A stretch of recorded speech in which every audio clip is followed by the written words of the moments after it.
Alcoolismo em idosos acende um alerta para um problema crescente e silencioso. A cultura dos casarões de Ribeirão Preto revela histórias e tradições da cidade. O uso de canetas emagrecedoras levanta questões sobre riscos à saúde. Síndrome alcoólica fetal expõe desafios na prevenção e no diagnóstico. Inovação por trás do veganismo mostra como as redes sociais podem mudar a alimentação. Começa agora o Lente Aberta.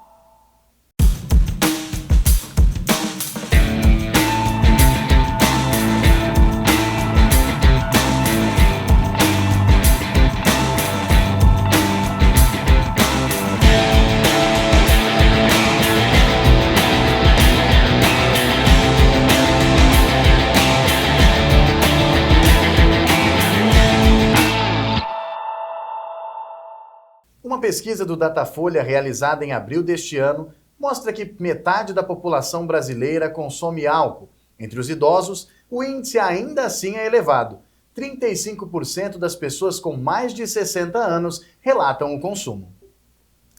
O alcoolismo entre os idosos tem crescido em Ribeirão Preto. Especialistas alertam para os riscos físicos e emocionais dessa dependência. O problema, muitas vezes invisível, é tema da reportagem de Isabelle Carlin e Rafaela Siena. Ribeirão Preto é conhecida há décadas como a capital do chopp. A bebida faz parte da cultura local, está nas rodas de amigos, nas festas e até nas lembranças de infância. Mas o que para muitos é sinônimo de lazer, para outros é um hábito que atravessa gerações. É o que aconteceu com a dona Eliana. Ela teve o primeiro contato com álcool ainda na infância. A minha finada mãe gostava de tomar uma cervejinha e para a gente não ficar com vontade, ela põe um pouquinho de açúcar para a gente experimentar. O consumo de bebidas alcoólicas costuma começar muito cedo e, na maioria das vezes, dentro de casa. É um hábito que parece inocente, mas pode se tornar a porta de entrada para uma relação duradoura com o álcool. É o que explica a Cissa, porta-voz da Irmandade dos Alcoólicos Anônimos. Às vezes as crianças estão numa festa, o papai ou a mamãe vem, toma um copinho aqui, um pouquinho de cerveja no copinho do papai. Eu sempre levo muito isso, porque isso daí nos leva a uma futura doença do alcoolismo. Hoje, aos 65 anos, Eliana mantém o vício de longa data com a bebida. Para ela, o álcool é um calmante e um companheiro para as horas de ansiedade e solidão. Não é uma coisa boa, né? Mas, para mim, é um antidepressivo. Sabe? Me acalma, me alivia, me tranquiliza, faz eu dormir mais cedo, faz eu ser feliz, entendeu? Enquanto histórias como a de Eliana se repetem, os números mostram que o álcool ainda é uma das principais causas de adoecimento entre pessoas mais velhas, e o tratamento continua sendo um desafio.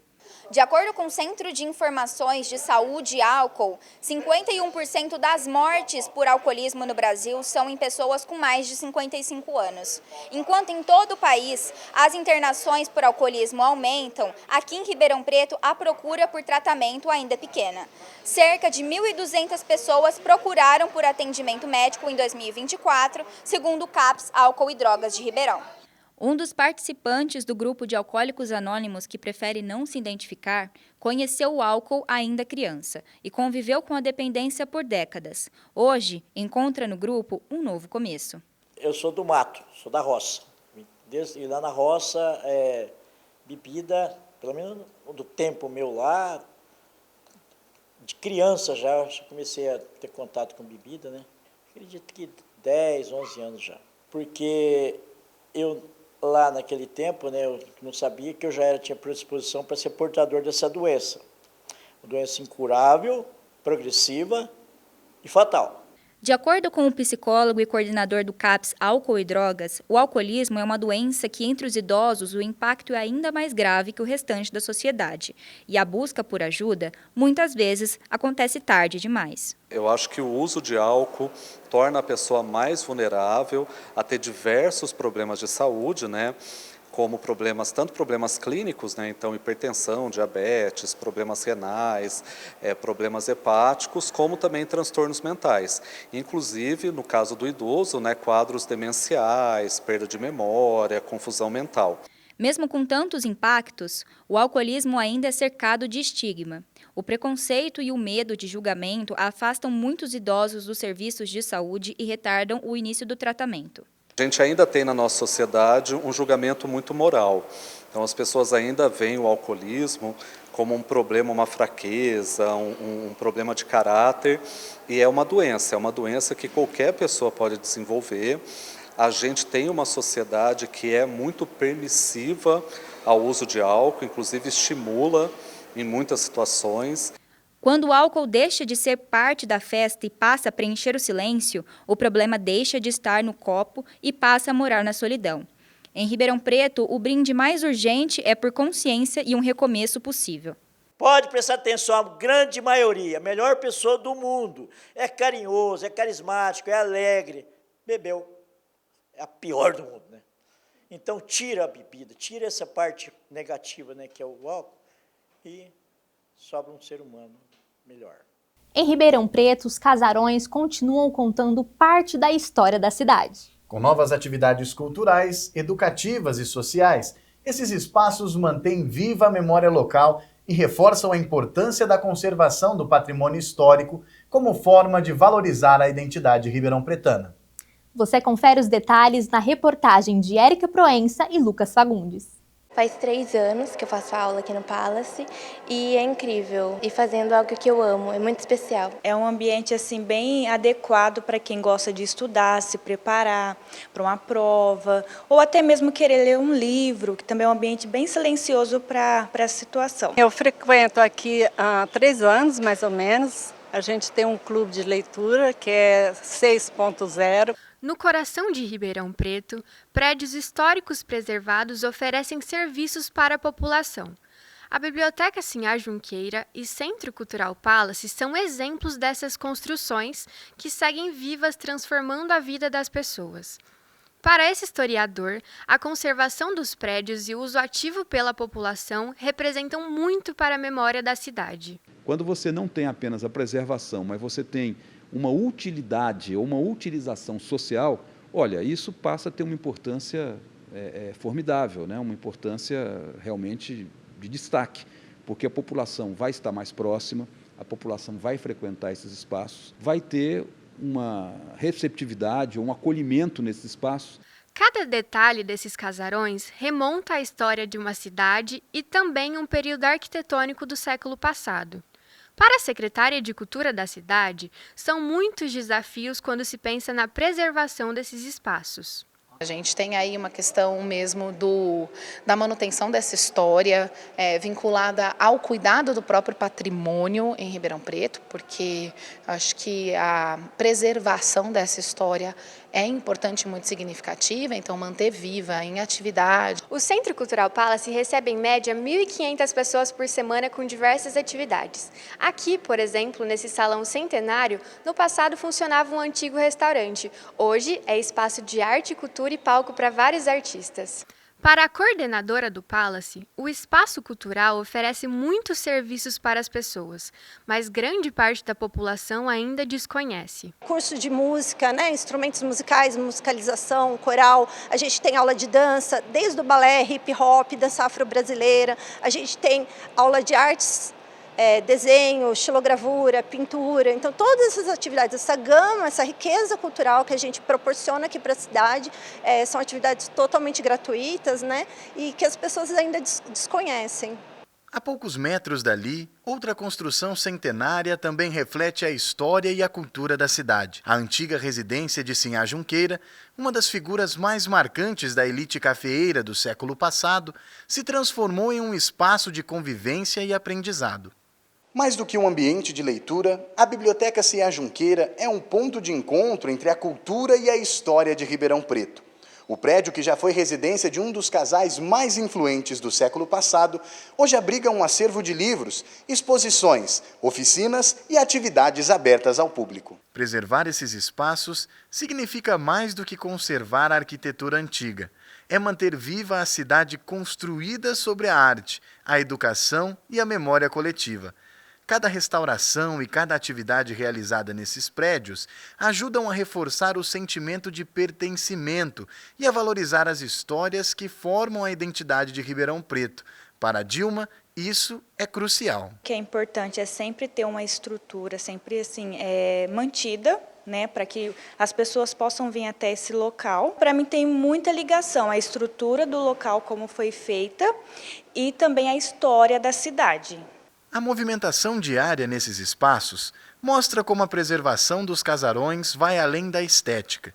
Eles se tornaram pontos de acesso à cultura, à educação e à história, aproximando diferentes gerações. E esse sentimento de pertença, ele é fundamental para desenvolver aquela própria ideia de cidadania, tão importante na formação, não só de crianças e adolescentes e jovens, mas de formação de toda a população. As canetas emagrecedoras são uma febre no país, movimentando consultórios, farmácias e as redes sociais. A promessa de resultados rápidos atrai muitos brasileiros, mas especialistas alertam para os riscos do uso sem orientação médica. A reportagem é de Bruno Pereira e Ana Laura Santana. Franciele lembra que na infância era bem magrinha, mas quando entrou na faculdade, tudo mudou. Foi um momento muito difícil, assim, sabe? Muita pressão, muita tensão. Então, eu vi que eu comecei a ganhar muito peso e a questão de ser muito ansiosa também, sabe? Isso influenciou bastante. E aí, foi indo que perdi o controle, assim. E eu não sou de fazer exercício, não sou de praticar, né, atividade física. Há 2 anos, Franciele procurou um especialista para ajudá-la com o ganho de peso. Fez vários tratamentos, mas com poucos resultados.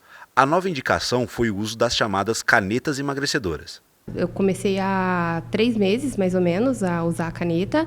E no primeiro mês foi bem difícil, assim, porque eu senti muitos efeitos colaterais, senti muito enjoo, em outros efeitos também. Mas assim, o corpo vai adaptando, né? Eu consegui adaptar o corpo e aí foi mais tranquilo esses últimos meses, últimas semanas. Mas senti que questão de emagrecer, eu emagreci alguns quilos, mas como ela fala que eu não ganhei todo esse peso em um mês, né? Então, para perder também leva um tempo e tô seguindo, assim, tô usando e tô indo com calma. Essa médica nutróloga faz um alerta importante. O uso das canetas emagrecedoras não deve ser feito sem acompanhamento de um especialista, porque o medicamento pode resultar em efeitos colaterais graves. Os efeitos colaterais mais comuns são enjoo, pode ter diarreia, constipação, então o intestino fica mais ressecado. Outros efeitos, vômitos, são os efeitos mais comuns. Alguns casos, uma fadiga, um cansaço, mas esses efeitos, se for feita uma prescrição correta, né, o aumento de dose da maneira adequada, devagarzinho, é bem provável que esse paciente tenha efeitos colaterais muito pequenos ou mesmo nem apresente efeitos colaterais. Então, pacientes usando por conta própria, fazendo doses excessivas do medicamento, pode até levar a um quadro de desidratação, vômitos mais importantes, enjoos mais importantes, e isso pode ser perigoso. Outro efeito, que também não é tão rápido, mas pode acontecer, se o paciente usar por conta, sem nenhuma orientação médica ou nenhuma orientação nutricional, ele perder muito músculo, que é muito ruim. No processo de emagrecimento, a gente busca a perda maior de gordura. E quando o paciente faz uso de forma errada, sem orientação também nutricional, é bem provável que ele tenha uma perda maior de massa muscular, o que é muito ruim para o nosso organismo. Esse nutricionista concorda que a perda muscular muito rápida, devido ao uso das canetas emagrecedoras, não é saudável. Por isso, é importante ficar atento à falta de nutrientes importantes do organismo. O papel do nutricionista em pessoas que usam canetas emagrecedoras, que são os análogos de GLP-1, é fundamental para garantir o aporte nutricional correto, visto que esse análogo de GLP-1, que é o hormônio do apetite, que deixa a pessoa sem fome, então ela vai acabar comendo nada o dia inteiro. Então a gente precisa garantir o aporte nutricional direito na pessoa, para garantir que o medicamento tenha um funcionamento eficaz. Sinais de alerta, alguns deles são culpa ao comer, então você ter medo ali de comer também, então você estabelece uma relação não saudável com a alimentação, fica sem comer o dia inteiro, que não é saudável também, A caneta emagrecedora, ela vai deixar ali você sem apetite, mas não é saudável você ficar sem comer o dia inteiro. A busca pelo corpo perfeito sempre foi propagada pela mídia e agora pelas redes sociais. O que preocupa especialistas é a banalização do tratamento de obesidade.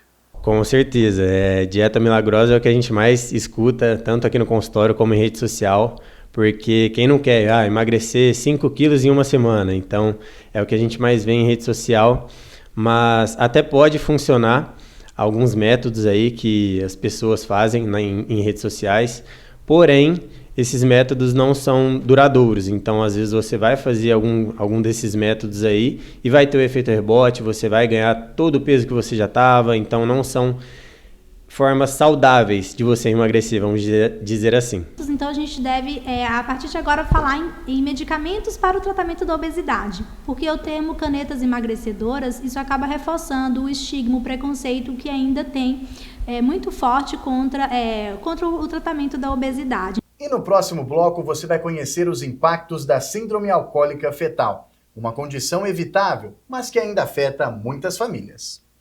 E também vai ver como a inovação por trás do veganismo tem transformado a forma de produzir e consumir alimentos. O Lente Aberta volta daqui a pouco. Continue ligado.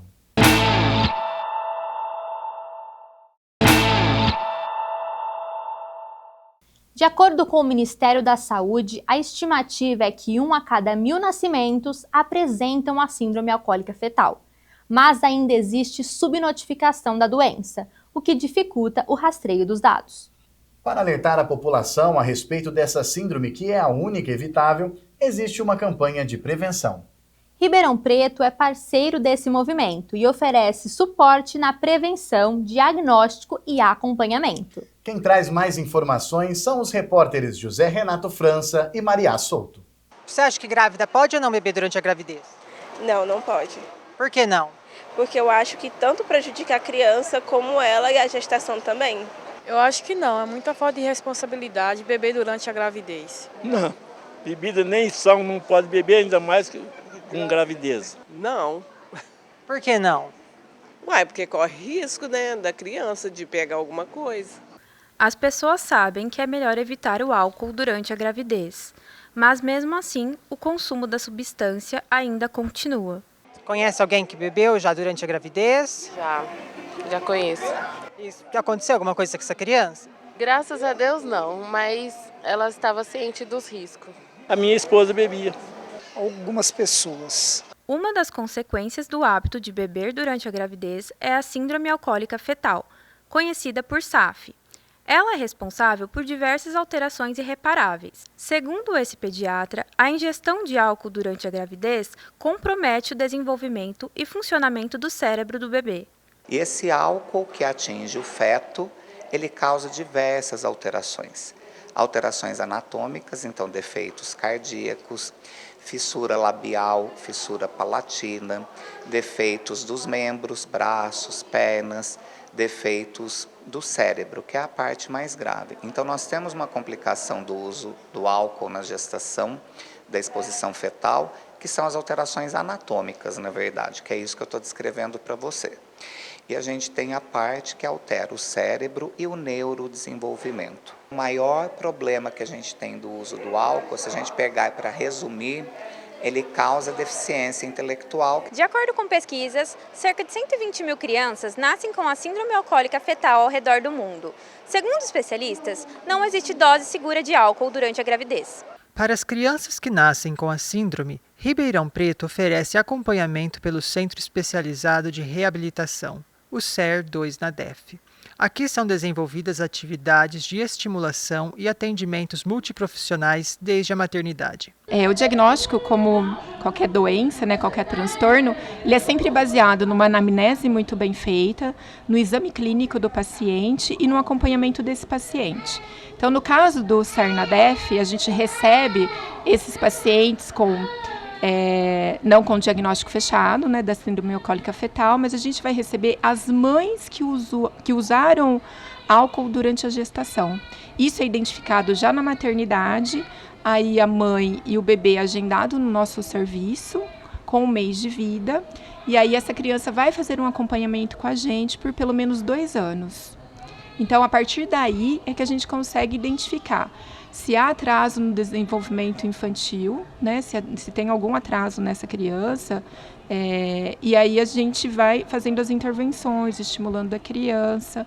Então, o serviço ele não pega o diagnóstico fechado, é um serviço que vai acompanhar para fechar o diagnóstico. A síndrome alcoólica fetal ganhou uma campanha mundial. Todo dia 9 de setembro, o serviço de conscientização se intensifica com ações de alerta sobre a doença. Mas na área da saúde, as ações são diárias, mostrando que a doença é 100% evitável. Basta não beber álcool durante a gravidez. São apenas 9 meses sem a bebida que podem fazer a diferença em uma vida toda. Estudos indicam que não existe dose segura de álcool durante a gestação. O que fica é o alerta para a população. 0 álcool. Todos os estudos, a gente, Medicina em Ciência, trabalha com níveis de evidência, que a gente chama, que são classificados de A para frente. Todos os estudos mostram com nível de evidência A que o uso de qualquer quantidade do álcool pode alterar as funções fetais e causar malformações fetais. Então, não existe dose segura. É 0 álcool, justamente por causa disso que eu comentei com vocês. Tem a epigenética, nós nunca sabemos quem vai ser aquela loteria negativa que vai desenvolver todas as alterações em decorrência do uso do álcool. Estudos apontam que os números de veganos crescem no Brasil. A dieta ganha ainda mais fama com as redes sociais, mas exige cuidado e atenção. A seguir, a reportagem de Camille Souza e Camila Torquetti mostra essa realidade de perto. Há 10 anos, Alana decidiu seguir a alimentação vegetariana e continuou mesmo quando ficou grávida. Tanto o vegetarianismo como o veganismo, hoje ele está sendo muito mais... tem muito mais acessibilidade a se conversar sobre isso. Lógico que às vezes tem sempre uma piadinha, mas você não come carne, você não come o quê? Você é radical demais. Eu preciso comer carne, entendeu? Tipo, eu tive uma questão ali com a pessoa que cuidou da minha gestação, então eu, tive toda a parte nutricional 100% equilibrada, então eu passei a gravidez toda sem precisar me alimentar de carne. Segundo uma pesquisa realizada pelo Instituto Datafolha, em 2025, 7% da população brasileira concorda totalmente ou em parte que é vegana. O consumo de carne e produtos de origem animal vem diminuindo, com 22% dos entrevistados afirmando já ter tentado parar de comer carne em algum momento. Mas como se adequar à nova alimentação e saber se o novo estilo de vida é saudável? A resposta para essa pergunta, segundo essa nutricionista, é sempre procurar um acompanhamento profissional quando for trocar a dieta ou cortar alimentos da rotina. Eu acho que toda transição alimentar, toda mudança, né, que o indivíduo ele pretende fazer em relação à sua alimentação, o ideal é ele buscar orientação de profissionais. E se puder, até médicos e nutricionistas é o melhor. Que um médico ele vai solicitar exames bioquímicos, né, exames de sangue, que é para entender a saúde dele de uma forma geral. Então, a gente vai falar assim, de B12, ferro, hemograma, lipidograma, que assim a gente consegue entender de uma forma mais assertiva como ele está, o estado geral da saúde dele. Mas Vitor decidiu sozinho adotar uma alimentação vegana, sem nenhum acompanhamento de especialistas, e desistiu depois de 2 anos porque afetou a saúde dele. Foi no período de 2016 ao período de 2018. A minha experiência com o veganismo. Para mim não deu certo porque eu comecei a ter uma redução de massa muscular e peso gradativa de forma muito grande. Ela já não estava mais sendo linear, já estava exponencial.